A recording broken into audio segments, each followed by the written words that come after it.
कैसे समझाए कि देखो कैसे कैसे लोगों से होशियार रहोगे, काल के जीव कैसे होंगे, सारी पहचाने बताई हैं। सब संतों की वाणी में लिखा है। हमको आपको संतों की वाणियों को दोहराने की जरूरत है।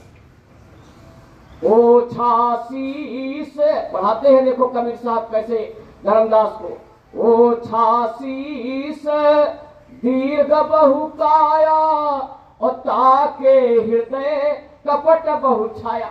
कपटी हृदय आदमी की पहचान बताई। अब व्याख्या उसकी किया जाएगा।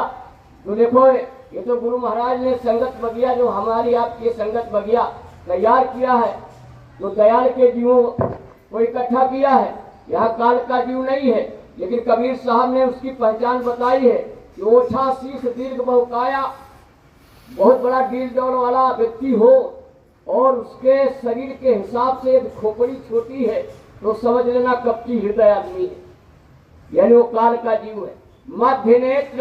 मध्य नेत्र जिन तिल अनुमाना, काल दूत तुम तिनको जाना। ये भी बात आप लोग समझ रहे होंगे। अब हर लाइन की व्याख्या करेंगे तो समय ज्यादा हो जाएगा। कबीर साहब ने इशारे में बताया कि जन देव नाम सहिदानी, सो नित करे पंथ की हानि। मैं कबीर साहब की वाणी इसलिए आप लोगों को सुना रहा हूँ कि आधार वही है, बुनियाद वही है।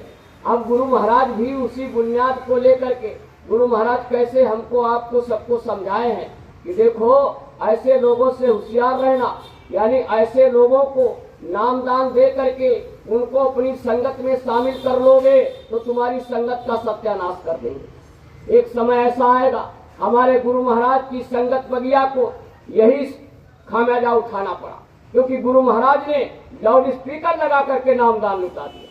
कबीर साहब के जमाने में लाउड स्पीकर था ही नहीं, लाउड स्पीकर की व्यवस्था ही नहीं थी, आविष्कार ही नहीं हुआ था। हमारे गुरु महाराज के समय पर लाउड स्पीकर का आविष्कार हो गया। गुरु महाराज लाउड स्पीकर से नामदान लुटा दिया। खाते हो तो खाते चले आओ, पीते हो पीते चले आओ। ये अमोलक दौलत, नाम रूपी अमोलक दौलत मथुरा में लुटाई जा रही, यानी कैसे प्रचार करवा करके और हमारी आपकी झोली में वो नाम रूपी दौलत डाल दिया, जिसके लायक तो नहीं थे, लेकिन गुरु महाराज ने लायक बना दिया। हमको आपको सबको लायक बना दिया, लेकिन सचेत कर दिया बच्चा होशियार रहना। सन 1974 में स्वामी जी महाराज ने महाराष्ट्र में सत्संग सुनाते हुए कहा था, बच्चा होशियार रहना, काल के जीवों को भी नामदान मिल गया है। काल के जीवों को भी नामदान मिल गया है, क्योंकि लाउड स्पीकर लगा करके लुटाया। काल के जीवों में भी वो आवाज पड़ गई है, गोरा में भी। यहाँ तक कि स्वामी जी महाराज कहते थे गोरा में